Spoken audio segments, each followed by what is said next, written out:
Hi guys, welcome back. Thank you so much for being here. It's so greatly appreciated. Truly is. First, let me give you my usual disclaimer that this video is for educational purposes only. Please always do your own research and come to your own conclusions. Next, thank you to my subscriber Bella for bringing me this story. It's so greatly appreciated, and I love you so much for picking me to be the one to cover this story. Lastly, if you have not liked, subscribed, or commented yet, please consider doing so. It really helps me out, and I would appreciate it so much. Okay, and with that, let's get started. 25-year-old Trish Danielle Haynes was born on July 22nd, 1992 in Stuart, Florida, to parents Toby and Megan. Trish was described as loving, understanding, trusting, and loyal to a fault.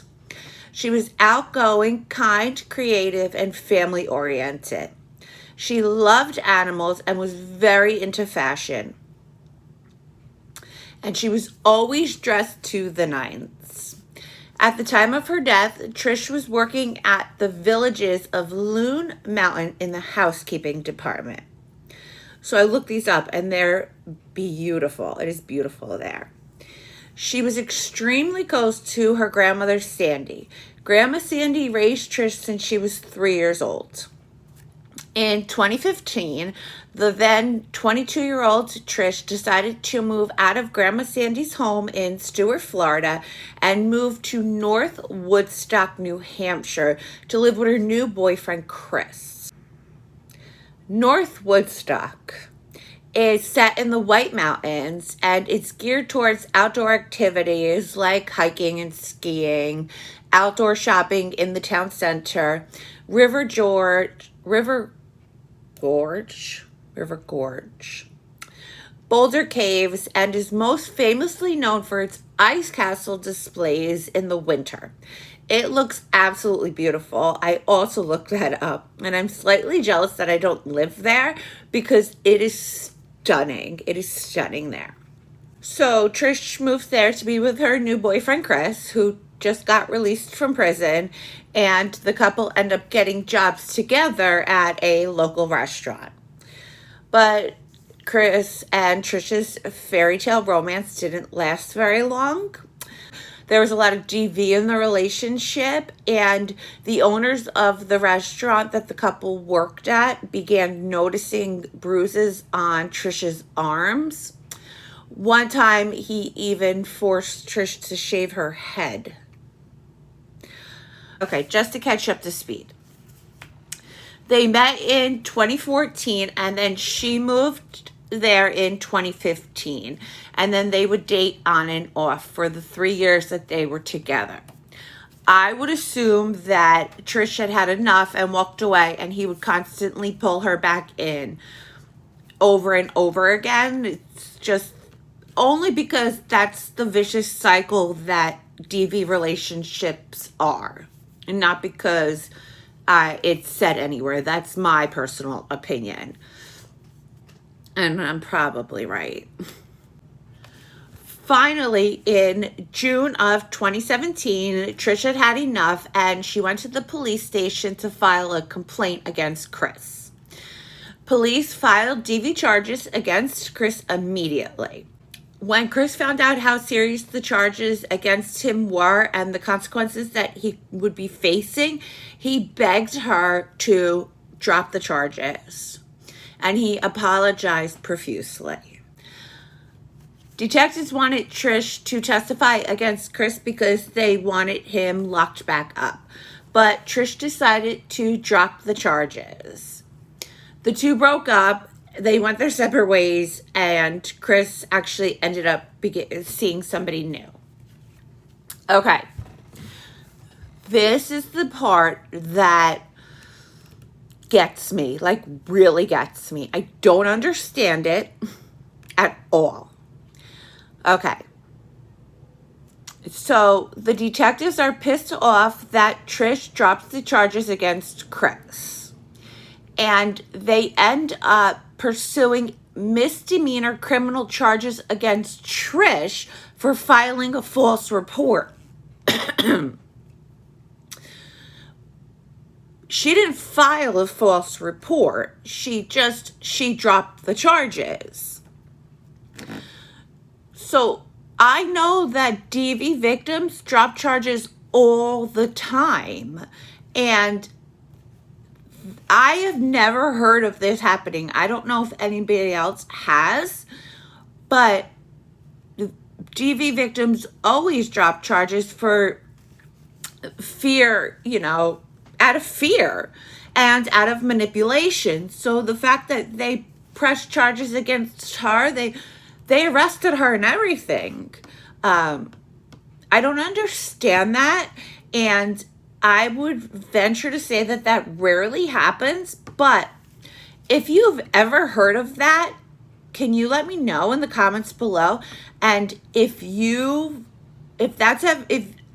what I should say is, if you've ever been a victim of that, because that is victimizing the victim, I am so sorry. I am so sorry. But I've never heard of this. But they arrested her and they pressed charges against her. October 2017, Trish returns to Grandma Sandy and Grandpa Steven's home in Stuart, Florida, while she waited for her court date in North Woodstock. If convicted, she would have faced a small jail term. She was scheduled to be in court in January of 2018. December 2018, Trish moves back to North Woodstock to wait for her court date. When Trish first arrived back in Woodstock, she crashed at her friend Becky's house for a little while.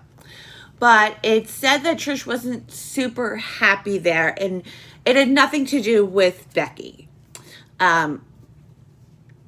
It's because Becky lived in the mountains and she didn't have great cell service. This is a huge, ginormous, and life-altering situation for those of us addicted to our phones.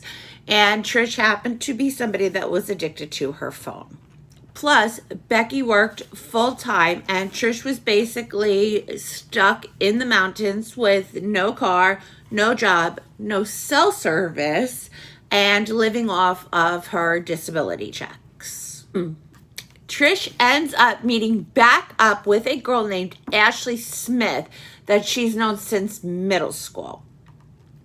And she crashes with her and her husband, Doug Smith.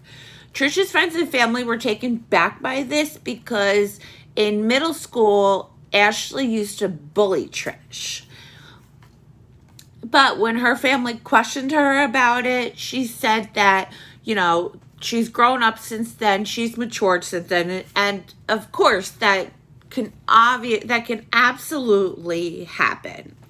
We're talking about middle school kids here as opposed to people in their 20s. So, yes. Plus, she had just learned that her court date got pushed back to April. So she was probably like, hell to the nah, am I staying in the woods with no cell service? And I don't blame her for that. Okay, so on Sunday, January 28th, 2018, gracious host Becky drove Trish to a Citgo gas station where she was picked up by Doug and Ashley in a red minivan. So, who are Doug and Ashley Smith?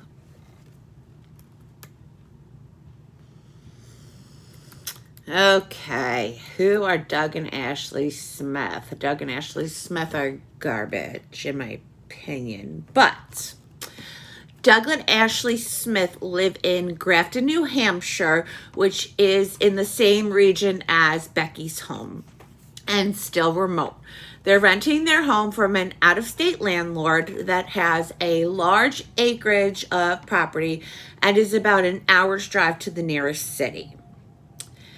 Ashley has been convicted of multiple charges of theft, falsifying legal documents and filing a false report after claiming the chief of police assaulted her, stole her gun, and took her money.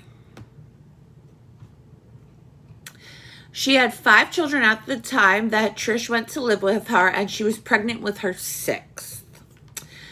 2 of which were Doug's children, and sadly, at least 5 of them have been removed from the state at some point in time. Mother of the Year, we are not. Doug Smith's background is not better, it's actually much worse. He is a registered offender after being convicted of felony SA in 2009 when he was 21 years old. He also racked up charges for criminal threatening, burglary, harassment, violation of restraining orders, violation of probation and bail conditions, possession of a weapon while being a convicted felon, along with duty to reform because he failed to disclose that there was a weapon in the presence of law enforcement.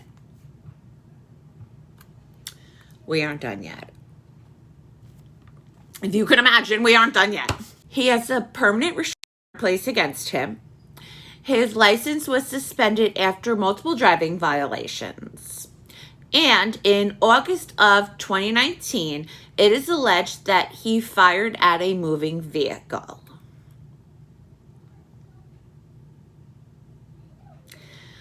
Police obtained a warrant for his arrest, but were unable to find him.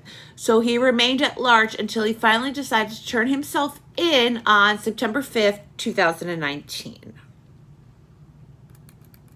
He was arraigned on charges of reckless conduct, possession of criminal threat, mischief, and theft. His bail was set at $10,000, and he was unable to convince someone to get the money to bail him out. Okay, I'm sorry if I confused you guys because I know I went to 2019. I did that because I was just giving you the laundry list of why he's a sucky person. So now we're back to when Trish had moved in with Ashley. So I'm really sorry that if I confused you guys.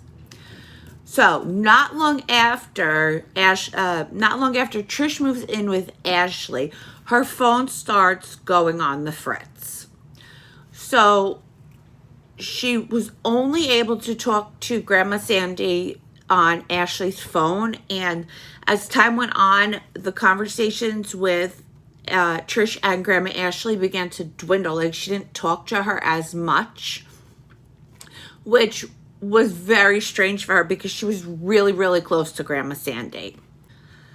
Wednesday, March 16th, 2018, weeks after Grandma Sandy has a heart attack, she finally hears from Trish, but it's only for a very short time, and it's on Ashley's phone. And Grandma Sandy could tell that Ashley was pressuring Trish to get off the phone. Because of this, Grandma Sandy didn't have the chance to ask Trish about the court case or about when she was coming home to Florida. Mid-May 2018, Trish's Aunt Val. Aunt Val has a house in New Hampshire that she spends the fall and winter in Florida, and then she spends the spring and summer in New Hampshire. And actually, my nan did the same thing. She would spend the fall and winter in Fort Lauderdale, Florida, and then she would spend the spring and summer in New Jersey. So Aunt Val goes into town and she starts asking people about Ashley, and she ends up not being able to find anything out, which was really discouraging for her. So next, Aunt Val calls the courthouse to inquire about the case, and they tell her that Trish was a no-show. Okay, this is a huge red flag because, number one, The whole reason that Trish went back to New Hampshire was for the court case and was to get this over with. So for her to not show up is a big, big deal, and it's really concerning. This man, Chris, chased her around the house with knives.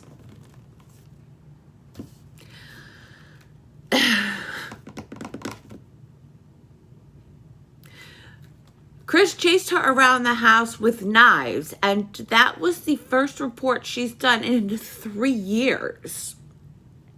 And because she was scared and manipulated, she dropped the charges and they pressed charges against her. It's like, I can't even wrap my head around this. And what have they done for DV victims? They've made scared victims even more scared now. I don't think that she deserves this at all. I've said it before. These are bogus charges that should not have existed. And if they didn't exist, these stupid charges. Now I'm going to start getting angry. If these bogus charges didn't exist, we would not be talking about her right now. Think about this. If these dumb ass charges didn't exist, we wouldn't be talking about her right now, because she would be in Florida with Grandma Sandy and she would be safe and she would be happy and she would be alive. Okay. I am typically pro-cop, but in this situation, I am not. I think that you suck. The officers that put these bogus charges on her, I think you suck, okay? I do. I think you suck. But yes, I am typically pro-cop. In June of 2018, Ashley tells Trish's family that she's mad at them. This girl.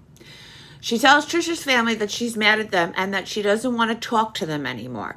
Why, you ask? Because Grandma, the grandma that raised her, the grandma that she loved more than anything, the grandma that she adored, had allegedly taken all of her money and made her do the dishes and the cleaning. Do I think this is even remotely true? No, this is the dumbest thing I've ever heard in my whole life. No, I do not think that this is true for a fucking nanosecond, okay? For a nanosecond. This is not fucking true. But this girl is so dumb, she can't even think up a good lie. Anyway, sorry, moving on. Ashley continues to play her little games and make up her stories to string Grandma Sandy and Aunt Val along. Then she checks herself into a psychiatric hospital. This infuriates Grandma Sandy, and when Ashley gets out of the hospital, she tells her that either Trish called... So, Ashley checks herself into a psychiatric hospital. Again, in my very unprofessional opinion, they let her out too soon. When she gets out, Grandma Sandy tells Ashley, either Trish calls me and talks to me or I'm filing a missing persons report, okay? To which Ashley responds, if you file a missing persons report, I guarantee you'll never see your granddaughter again.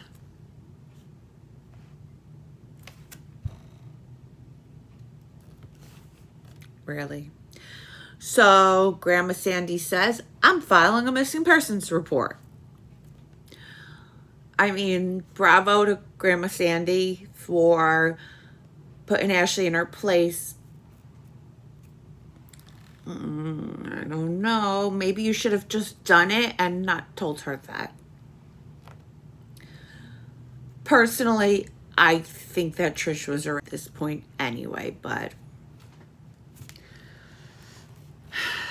we don't know. because they don't know when she passed. So, Trisha's family and friends, police, and Good Samaritans would search everywhere for Trish all through July and August of 2018. While this is being done, officers cut off her disability checks, knowing that if she is alive and they cut off her disability checks, which is her only source of income, she's going to come forward because she's going to be forced to come forward because she's not going to be able to live, right? Trish has been diagnosed with PTSD from watching her mom get when she was a very small child, which is why her grandmother raised her, which is why she's on permanent disability. So, when Trish fails to come out of hiding for the money, that's when the family knew that something bad had happened. August 28th, 2019, police, dogs, and helicopters searched several areas that may be related to Ashley and Doug Smith. One of them being the house that they were renting, where Trish was living, and which was the last place that Trish was seen alive. While the search is going on, Ashley Smith was being interviewed by news stations at her home, telling the reporter that Trish has been gone for a while, at least since June or July, going on to say that Trish stayed with her but didn't live with her. Lies. Which is kind of the same thing.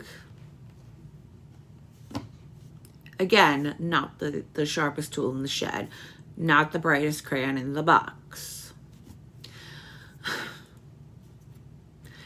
Then she told them that she was best friends with Trish since childhood, which couldn't be further from the truth because she actually bullied Trish when they were children.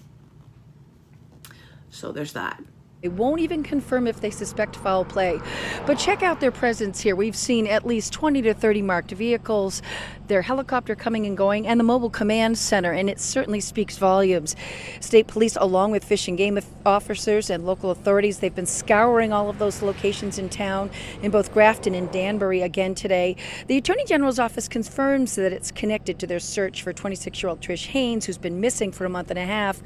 Now, we spoke with Ashley Smith. She says that she and Trish Haynes have been best friends since childhood. She says investigators arrived with a search warrant to 225 Main Street where she was staying yesterday, but won't tell her what's going on or why they are searching two other locations where she has been staying recently. Smith says she's worried about Trish Haynes, but she thinks she's just hiding somewhere.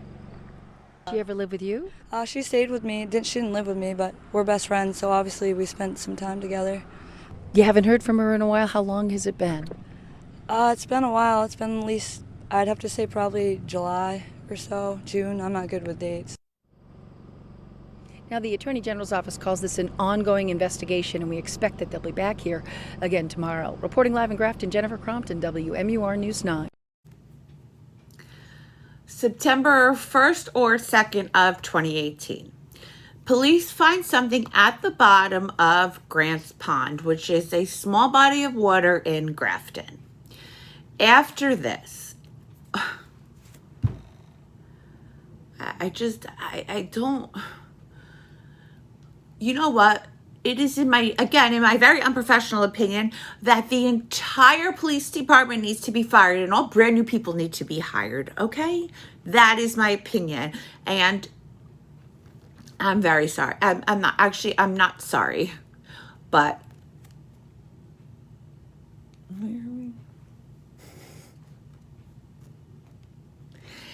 After that, officers asked Grandma Sandy for a DNA sample, which she provided.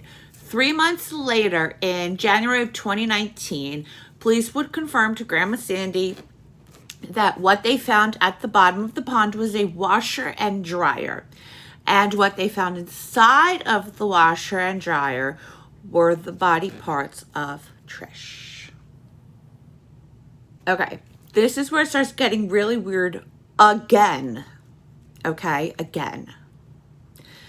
Cops tell Grandma Sandy that she can't tell anybody that Trish was found because it will ruin the investigation. So she told them that she was going to tell Aunt Val because Aunt Val had been helping her look for Trish the entire time, and Aunt Val was a huge part of Trish's life. Grandma Sandy was made to keep quiet for 6 months until July 10th, 2019, when she decided that she had had enough, and she called news stations herself and gave an interview to get Trish's story out there. Again, have you ever heard of something like this? Childhood friend Ashley Smith told News 9 last year Trish had stayed with her a couple of months before she was reported missing. Smith's home on Main Street in Grafton was searched. I woke up to a knock on the door. I was all excited about my kids' first day of school, getting them ready, and a bunch of officers just showed up. News 9 spoke briefly with Doug and Ashley Smith for this story. They live in Warner now. Last year, she indicated she was very concerned about where Trish was. Hopefully, Trish will see this and she'll come out and show the public that she's fine. Are you worried about her? I'm worried sick about her. Faith Partridge and her husband helped in the search for Trish Haynes last year. She says she met the young woman at this Danbury home last spring. It was also searched as part of the investigation. Partridge describing her as disheveled and making no eye contact. Did she talk with you? She did not. She always looked at the floor. Faith says she and her husband left. She regrets not intervening. Have you been questioned as part of this investigation? Yes. My husband and myself were both brought in and questioned by the state police. What was that like? Not fun. Not just the family needs answers, but the community needs answers. We all need closure. I've lived with the loss of Trish for a year and a half now, and it consumes us every day. The public now knows what close family members of Trish Haynes have known for a while, that human remains found in Grafton belong to the 26-year-old and that she died victim. I'm relieved. It's about time. It's been a long time in coming. It needs to be out there. People need to be aware that we are not going to let this go cold. An all-out search for Haynes started last August after the family filed a missing persons report. She was last seen in the Grafton-Danbury area in May or June.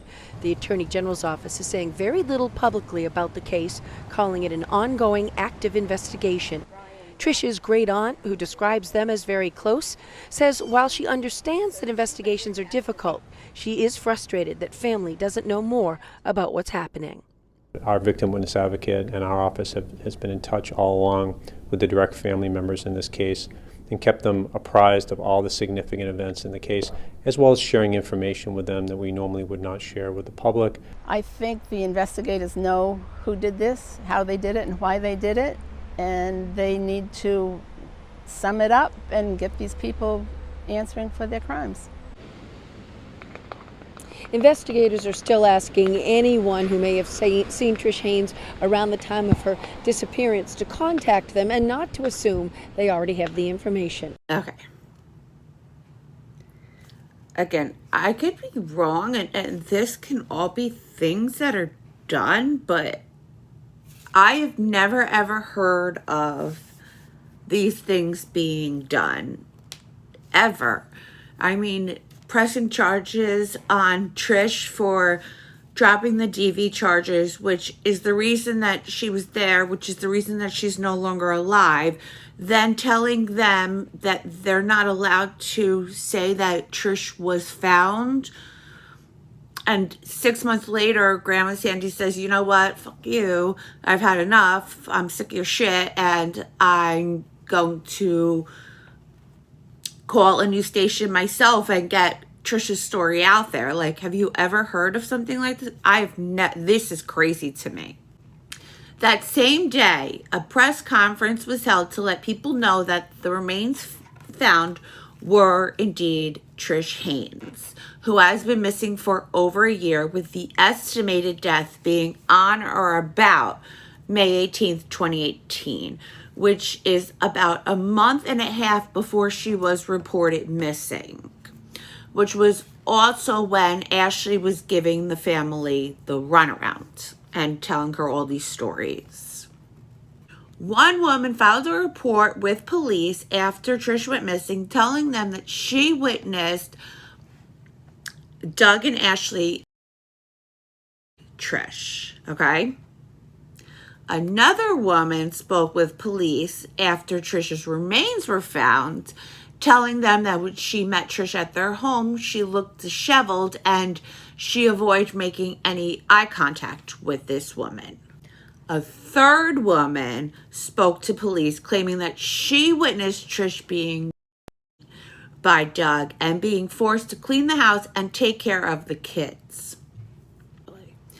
She also claimed that they took Trish's disability money and that they pimped her out to their friends as a way for her to earn her keep.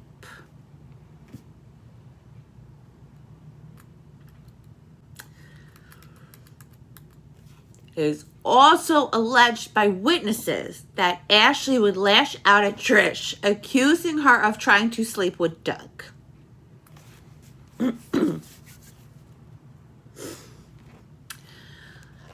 Ashley, I am pretty sure that Trish did not want your loser husband, okay?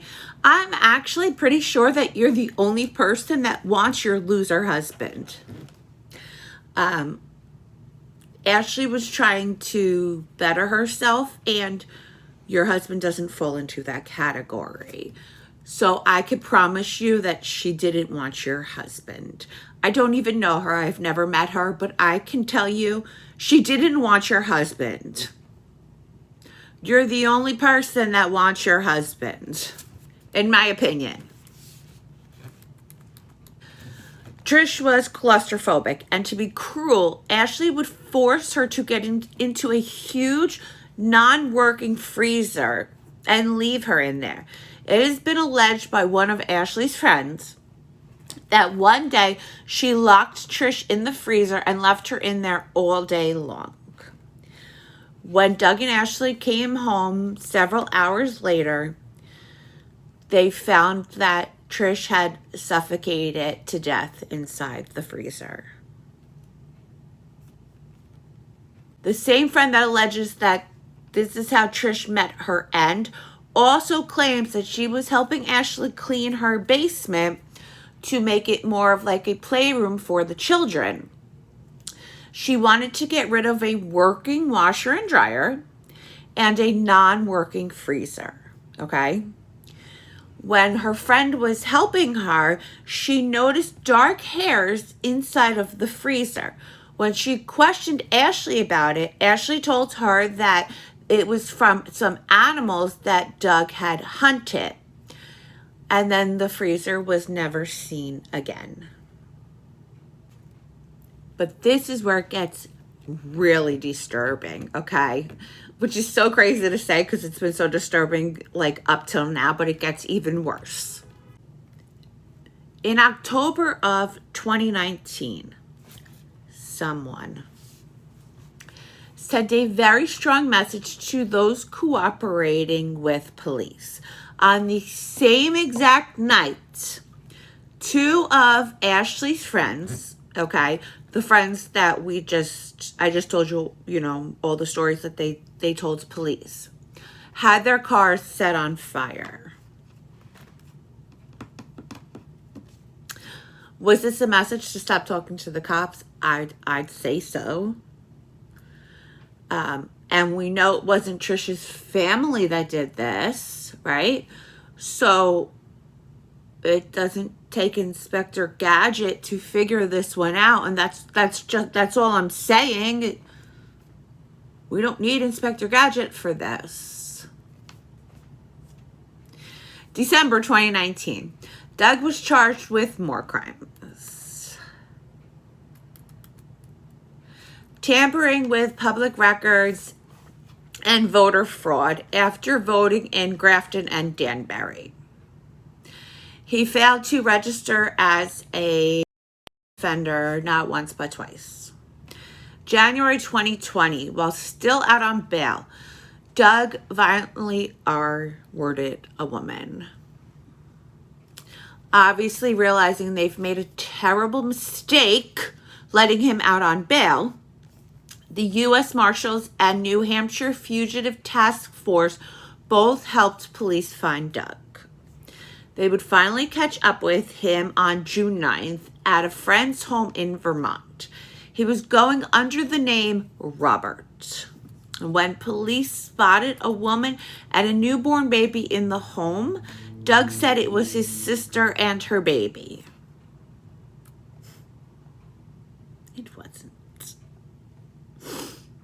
At first, Robert was extremely cooperative. That is until he realized that police were not buying what he was selling, and they were there to arrest him. This is when Doug attempted to flee and ended up having to be tased. He was brought into custody and he was held without bail. The sister and the baby were Ashley and her new baby. In December of 2020, he was sentenced to 5 to 10 years behind bars, with his latest possible release date being 2030. These charges did not include the death of Trish. And to date, nobody has paid for doing this to her. And it's bullshit, in my opinion. It's absolute bullshit. I'm also still stuck on why police would make them keep Trish's death a secret for 6 whole months until Grandma Sandy was like, you know what, fuck you, I'm calling the news outlets. But I digress. I want answers to that, because I've never heard of some shit like that, and I want to know what that's all about.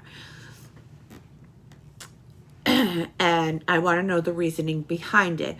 I also want to know the reasoning behind them pressing charges on Trish for dropping her DV charges, which if they never did that, she would be alive. She would be alive today if they didn't put those bullshit charges on her. Like, think about that. She would be alive today if they didn't put those bullshit charges on her and then keep pushing back her court date. This girl would be alive.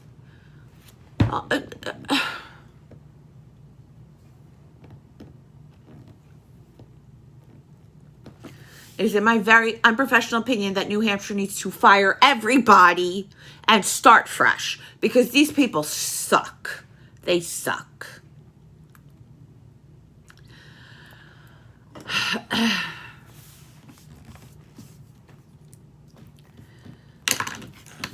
New Hampshire people, your state is so beautiful. I've seen the pictures. It is absolutely gorgeous. But I feel so sorry that these are the people that are supposed to be protecting you. Okay, guys, if you're still here, thank you, thank you, thank you. I appreciate you so, so, so very much.